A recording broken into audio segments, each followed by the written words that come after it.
ಕಂಡದ್ದು ಕಂಡ ಹಾಗೆ ನಾನು ಮಲ್ಲಿಕಾರ್ಜುನ ಹೆಗ್ಗಳಗಿ, ಪತ್ರಕರ್ತ, ಮುಧೋಳ. ಅಂಬೇಡ್ಕರರಿಗೆ ನಮಸ್ಕಾರ ಅಂಥೇಳಿ ಒಂದು ವಿಶೇಷ ಟಾಕ್ ಕೊಡಬೇಕು ಅಂತ ಅನ್ನಿಸ್ತದ.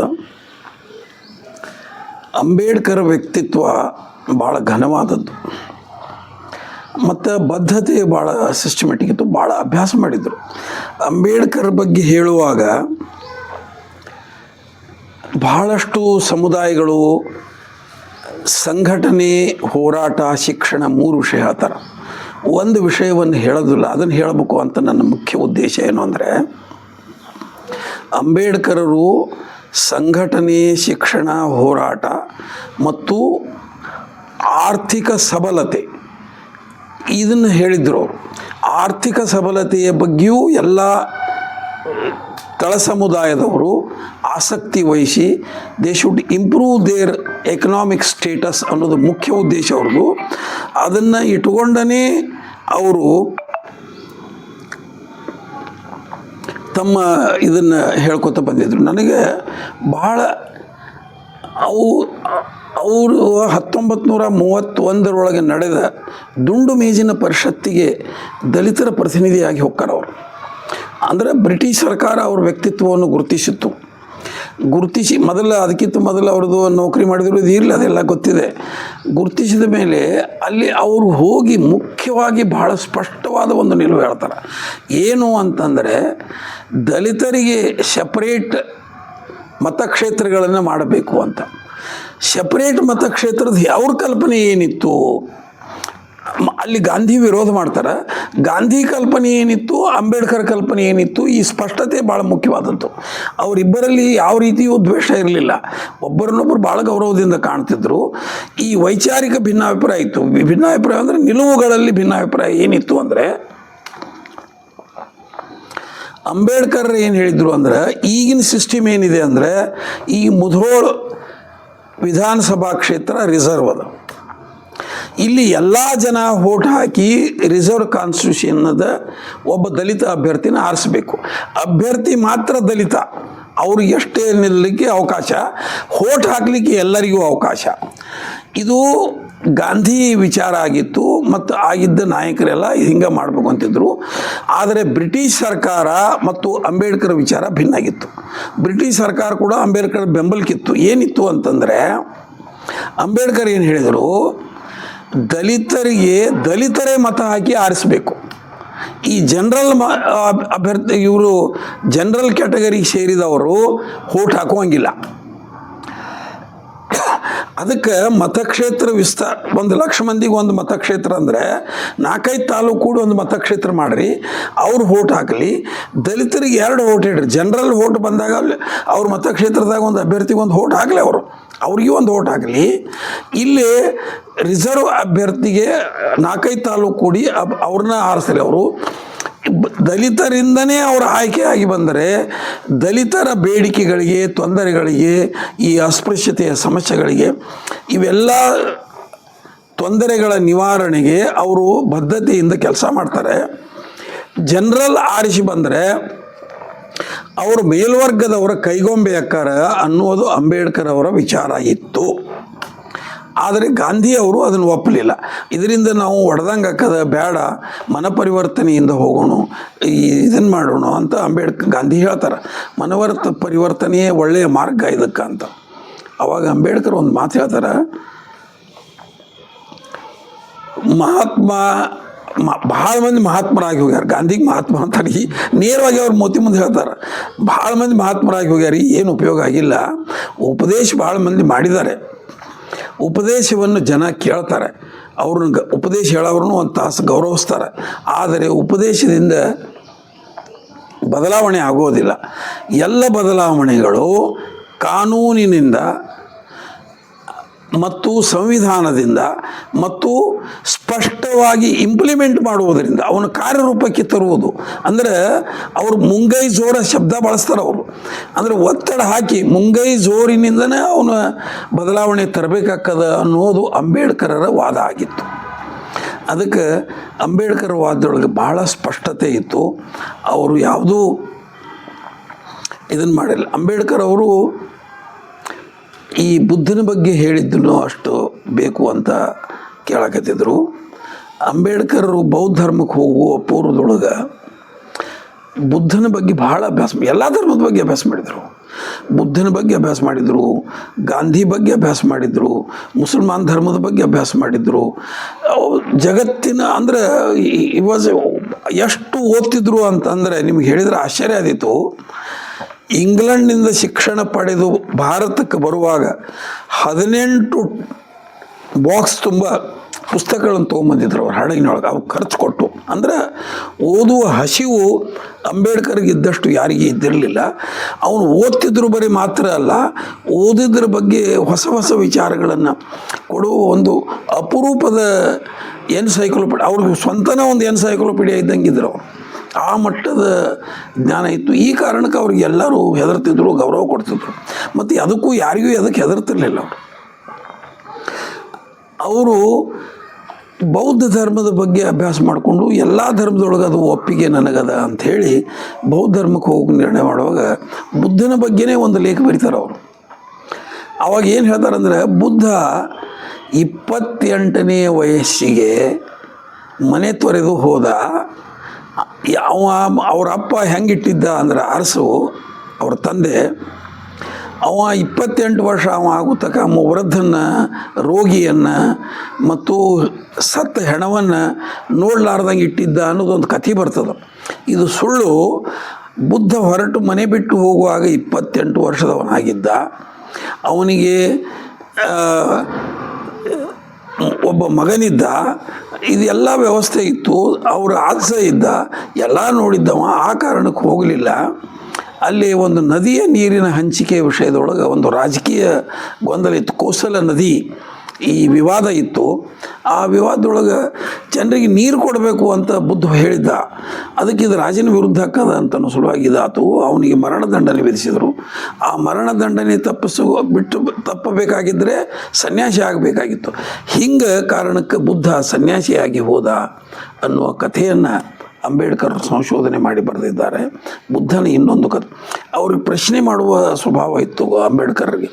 ಪ್ರತಿಯೊಂದು ಯಾಕೆ ಅಂತ ವೈಜ್ಞಾನಿಕ ಮನೋಭಾವ. ಭಾಳ ಅದ್ಭುತವಾದ ಒಬ್ಬ ರಾಷ್ಟ್ರ ನಾಯಕ ಅವರು. ಮತ್ತು ಶಿಕ್ಷಣದ ಬಗ್ಗೆನೂ ಬಹಳಷ್ಟು ಇದನ್ನು ಮಾಡ್ಯಾರ. ಸ್ಪಷ್ಟತೆ ಇತ್ತು ಅವ್ರಿಗೆ. ಇಂಗ್ಲೀಷ್ ಕಲಿಯೋದ್ರ ಬಗ್ಗೆ ಹಿ ವಾಸ್ ಮೋಸ್ಟ್ ಸಪೋರ್ಟಿವ್. ಅವರು ಕಾಲೇಜ್ ಶುರು ಮಾಡ್ತಾರೆ. ಕಾಲೇಜ್ ಶುರು ಮಾಡಿದರೆ ಮಹಾರಾಷ್ಟ್ರದೊಳಗೆ ಒಂದು ಮೊದಲ ಆರಂಭ ಕಾಲೇಜ್ ಮಾಡಿದರೆ, ಆ ಕಾಲೇಜಕ್ಕೆ 70 ಎಕರೆ ಜಮೀನು ಹೈದರಾಬಾದ್ ನಿಜಾಮ್ ಕೊಡ್ತಾನೆ. ಅವ್ರಿಗೆ ಕೊಟ್ಟು ಇವ್ರು ಗೆಳೆತನ ಮಾಡ್ಕೊತಾನವ ಅಂಬೇಡ್ಕರ್ದು. ಅವು ಮಾಡಿಕೊಂಡು ಮುಂದೆ ಅವರು ಆ ಗೆಳೆತನವನ್ನು ದುರುಪಯೋಗ ಮಾಡ್ಕೋಬೇಕು ಅನ್ನೋದೊಂದು ವಿಚಾರ ಬರ್ತದೆ. ಅವ್ರು ಏನಂತಾರೆ, ಹೈದರಾಬಾದ್ ನಿಜಾಮ್ ಅಂಬೇಡ್ಕರ್ಗೆ ಒಂದು ಆಮಿಷ ಹುಡ್ತಾರೆ. ಇಲ್ಲ, ನಿಮಗೆ 500 ಕೋಟಿ ಕೊಡ್ತೀನಿ ನಾನು, you come to Muslim religion, you embrace Muslim religion ಅಂತ ಹೇಳ್ತಾರೆ. ಎಂಬ್ರಾಸ್ ಅಂದರೆ ಅದನ್ನು ಸ್ವೀಕರಿಸೋದು.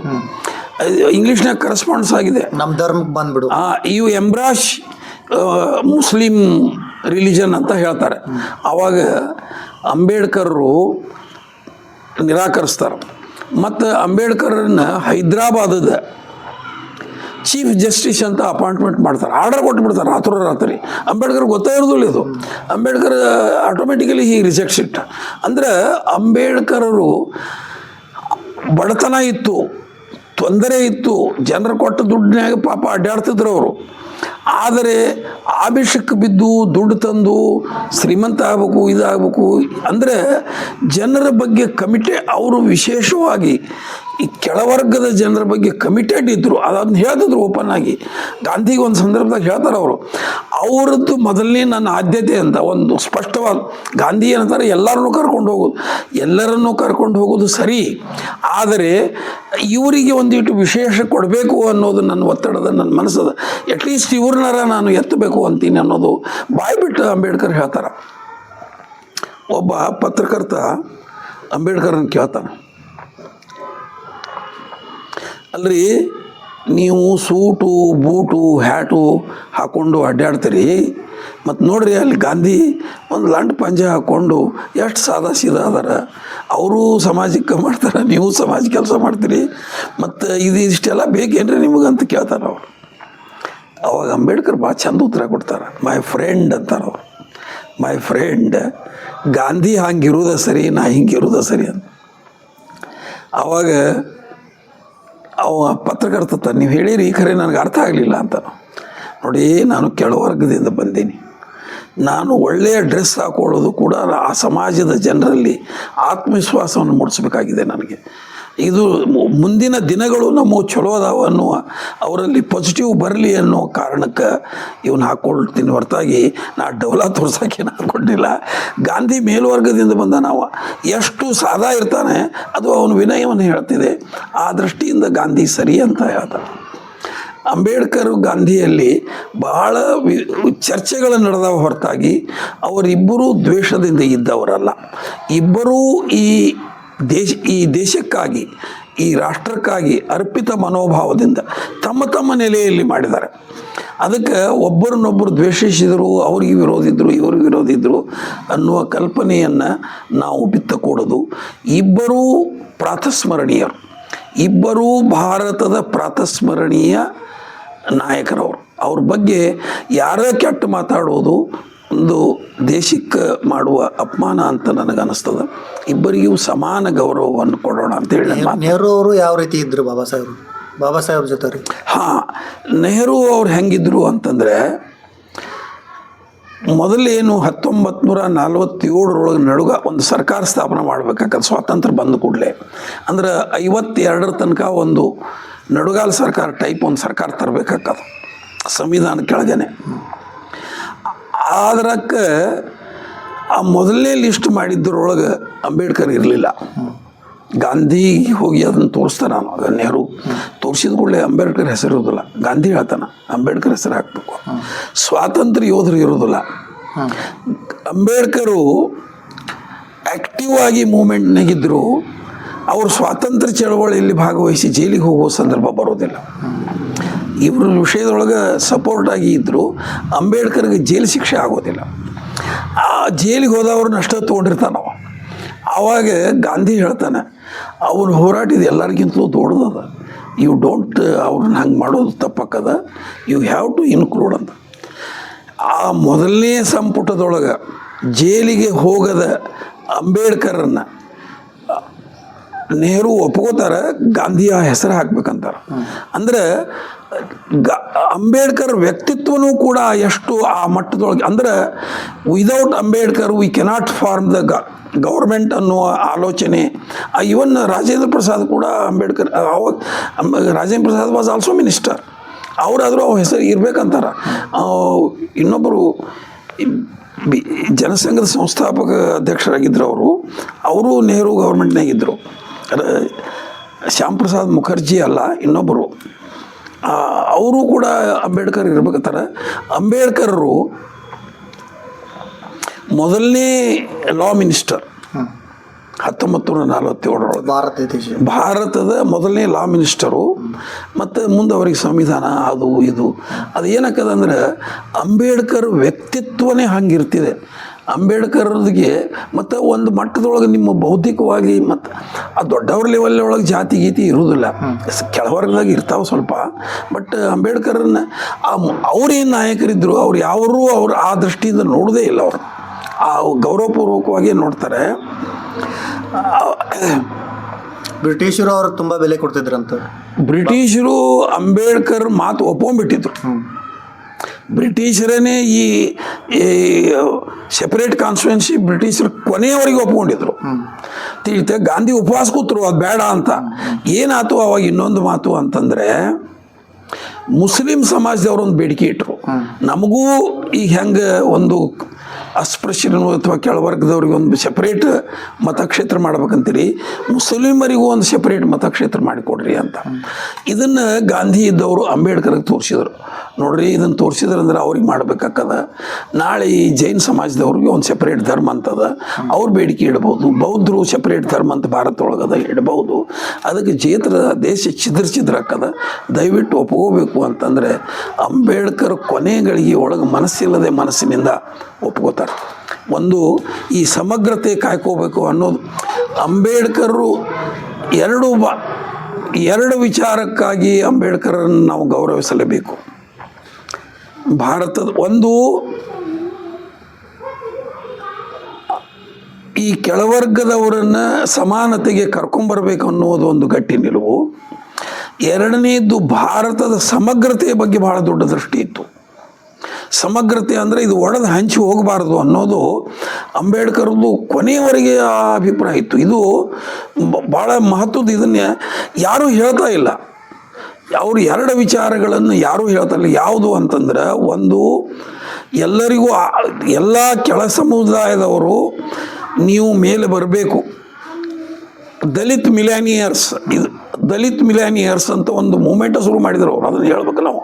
ದಲಿತ ಮಿಲಾನಿಯರ್ಸ್ ಅಂದರೆ ದಲಿತರೇ ಉದ್ಯಮಿಗಳಾಗೋದು, ಮಿಲಾನಿಯರ್ಸ್ ಅಂದರೆ ಶ್ರೀಮಂತರು. ಈ ಕಾನ್ಸೆಪ್ಟ್ ಕೊಟ್ಟವರೇ ಅಂಬೇಡ್ಕರ್. ಇದು ಕೆಲವು ಈಗಲೂ ಮುಂಬೈದಾಗ ಅದಾರ. ಈಗ ಅದು ಕರ್ನಾಟಕದೊಳಗೂ ಸ್ವಲ್ಪ ಒಂದು ಇದು ಕೆಲವರು ಮಾಡ್ಯಾರ ಅದನ್ನು. ಅಂದರೆ ನೀವು ಉದ್ದಿಮೆ ಮಾಡಿರಿ ಅಂತ ಹೇಳಿದ್ರು ಅವರು. ನೀವು ಉದ್ದಿಮೆ ಮಾಡಿದ್ರೆ ಜಾತಿ ಹೋಗಿಬಿಡ್ತದೆ. ನೀವು ಶ್ರೀಮಂತರಾದರೆ ಜಾತಿ ಇಲ್ಲ, ಶ್ರೀಮಂತರಾದರೆ ಅಧಿಕಾರ ಇದ್ದರೆ ಜಾತಿ ಇಲ್ಲ ತಿಳಿತಾ. ಇದು ಹೊಕ್ಕಾದ್ರೆ ಇದು ಯಾರು ಕಳಿಬೇಕು ಅಂತಿಲ್ಲ ಇಲ್ಲ. ಈ ಕ್ರಮೇಣ ಇವು ಎಲ್ಲ ಏನು ಸಂವಿಧಾನದ ಕಟ್ಟಳೆಯಿಂದ ಆಟೋಮೆಟಿಕ್ ಎಲ್ಲನೂ ಹೋಗಿಬಿಡ್ತಾವೆ. ಅಷ್ಟು ಕಾಲಘಟ್ಟ ಬರ್ಲಿಕ್ಕತ್ತದ. ಯಾಕಂದ್ರೆ ವೈಜ್ಞಾನಿಕ ಬದಲಾವಣೆ ಭಾಳ ಬರ್ತದೆ, ಜನರಲ್ಲಿ ಬದಲಾವಣೆ ಭಾಳ ಬರ್ತದೆ. ಮುಂದಿನ ದಿನಗಳಲ್ಲಿ ಮದುವೆ ಮುಂಜಿವೆ ಅನ್ನೋದು ಕೂಡ ಹೋಗ್ಬೋದು. ಆ ರೀತಿ ಬದಲಾವಣೆ ಬರೋಕ್ಕೆ ಸಾಧ್ಯತೆ. ಬಾಬಾ ಸಾಹೇಬ್ರ ತತ್ವ ಸಿದ್ಧಾಂತ ಅಂದ್ರೆ ಶಿಕ್ಷಣ, ಹೋರಾಟ, ಸಂಘಟನೆ ಅಂತ ಮೂರು ಹೇಳ್ತಾರೆ. ಅಲ್ಲ, ಶಿಕ್ಷಣ, ಸಂಘಟನೆ, ಹೋರಾಟ, ಆರ್ಥಿಕ ಅಭಿವೃದ್ಧಿ. ಇದನ್ನು ನಾವು ಮೊದಲನೇ ಕಾನ್ಸೆಪ್ಟ್. ಇದು ಆರ್ಥಿಕ ಅಭಿವೃದ್ಧಿ ಆತಂದ್ರೆ ಇವು ಮೂರು ಇರಿದಿದ್ರು ನಡೀತು. ಇದು ಅಂಬೇಡ್ಕರ್ದು ವಿಚಾರ. ಇದು ಅಂಬೇಡ್ಕರು PhD ಮಾಡಿದ್ದೇ ಅರ್ಥಶಾಸ್ತ್ರದೊಳಗೆ, ಬರೆದದ್ದೇ ಅರ್ಥಶಾಸ್ತ್ರದೊಳಗೆ ತಿಳಿದೆ. ಅಂಬೇಡ್ಕರ್ದು ಇವನ್ ಮೊನ್ನೆ ಮೋದಿಯವರು ನೋಟ್ ಇದು ಬ್ಯಾನ್ ಮಾಡಿ ಇದ್ರದ್ದು ಎಲ್ಲ ಸಬ್ಜೆಕ್ಟ್ ಮೇಲೆ ಅಂಬೇಡ್ಕರ್ ಆಗ ಬರ್ದಾರ ತಿಳಿದೆ. ಅಂಬೇಡ್ಕರ್ಗೆ ಆರ್ಥಿಕ ದೃಷ್ಟಿ ಭಾಳ ದೊಡ್ಡದಿತ್ತು. ಅಂಬೇಡ್ಕರ್ ಒಂದು ಅವು ರೇರ್ ಬುದ್ಧಿಜೀವಿಗಳು ಬರ್ತಾರೆ. ಯಾಕಂದ್ರೆ ಬಸವಣ್ಣ ಕೂಡ ಹಂಗೆ ರೇರ್ ಬುದ್ಧಿಜೀವಿ. ನನಗೆ ಅಂಬೇಡ್ಕರ್ ನೋಡಿದಾಗ ಬಸವಣ್ಣ ಯಾಕೆ ನೆನಪಕ್ಕಾರ ಅಂತಂದ್ರಿ, ಬಸವಣ್ಣಗೂ ಹಂಗೆ 8ನೇ ಶತಮಾನ, ಇದು 12ನೇ ಶತಮಾನ, 800 ವರ್ಷಗಳ ಹಿಂದೆ ನಮಗೆಲ್ಲರಿಗೂ ಆಲೋಚನೆಗಳು ಬರುವ ಪೂರ್ವದೊಳಗೆ ಬಸವಣ್ಣಗೆ ಈ ವಿಚಾರಗಳು ಬಂದಿದ್ದು. ಇಷ್ಟು ಹೇಳಿ ನನ್ನ ಮಾತು ಮುಗಿಸ್ತೀನಿ.